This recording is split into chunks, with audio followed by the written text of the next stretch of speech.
په دې دنیا کې انسان ته د دریو سیزونو ډیر زیات ضرورت پیښیږي.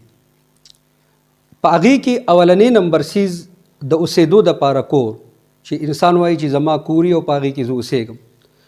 دویم سیز انسان ته چې ضرورت پیښیږي او هغه ډیر ضرورت دی، هغه روټۍ ده، رزق دی، د دې انسان ته ډیر ضرورت پیښیږي. او دریم نمبر سیز د انسان دا خواهش چې ما ته یو ښه بیبي چې دی هغه میلاو شي او زما د ژوند ملګري ما ته میلاو شي چې زما د ژوند په صحیح طریقه باندې تیر شي.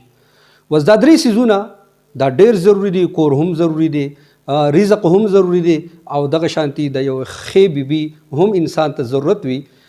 نو دا به موږ ته میلاویږي څنګه؟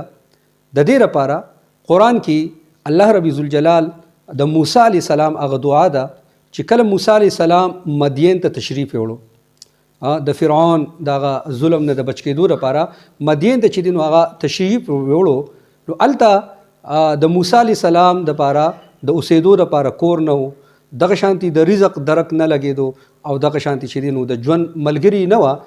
نو هغه د الله تعالی نه یو دعا وکړله، او هغه دعا الله تعالی پر قرآن کې نقل کړې ده: رب انی لما انزلت الی من خیر فقیر، رب انی لما انزلت الی من خیر فقیر. د دې دعا د برکته چونکې موسی علیه السلام الله تعالی ته خپل حالت او خپل محتاجي مخې ته کېښودل، نو الله رب ذوالجلال ورته کور ورکړلو، دغه شانتي د رزق انتظام هم وشولو، او ورسره چې دی د بیبي انتظام هم وشو. د کور انتظام چونکې حضرت شعیب علیه السلام په خدمت کې هغه ولګېدو، نو هلته د استوګنې هغه ته میلاو شولو.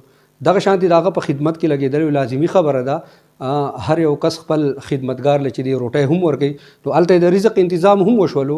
او بیا چې کله موسی علیه السلام د شعیب علیه السلام 10 کاله خدمت وکړلو، نو شعیب علیه السلام وله چې دی خپله یوه لور چې دی هغه په نکاح کړله.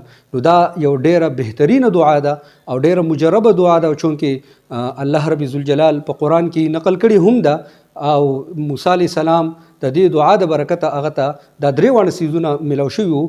نو که بالفرض مونږ هم په دې باندې په یقین سره چې دی نو د دې دعا د هر مانځه نه پس کم از کم چې دی نو 9 پیرې د دې ورد کوو او دا وایو، الله رب ذوالجلال به دا درې واړه څیزونه مونږ ته هم